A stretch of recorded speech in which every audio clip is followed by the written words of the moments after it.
Good morning kadayo. Welcome sa ating channel at welcome sa atong panibagong vlog karon. So yan kadayo na letter sa may bahada ng Davao City.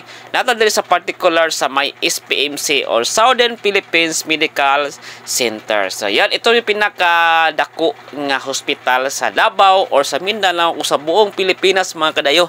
So almost 37,000 bed ang capacity aning hospital kadayo. So nakita ni mo na diri sa may Davao City lang mismo. So nakita niyo ang building, daghan kay mga klase-klaseng building kadayo na specialized. So every building ani kadayo, so lain-lain og mga case nga sakit ang ibutang diri kadayo. Tara kadayo atong sudlon ang kining SPMC o Davao Medical Center diri sa may Davao City. So mo ni ang sulod niya kadayo, nya gwapo kulit pud ninot pud diri kadayo kay naay pharmacy na, tapos naay park sa gitna ng SPMC building. Sa buong building nasa tunga ang park na pwede tambayan sa mga watcher nga nagbantay sa mga pasyente.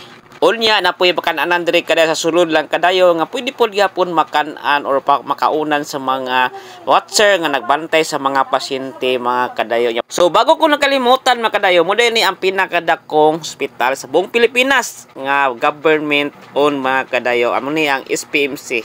Yan.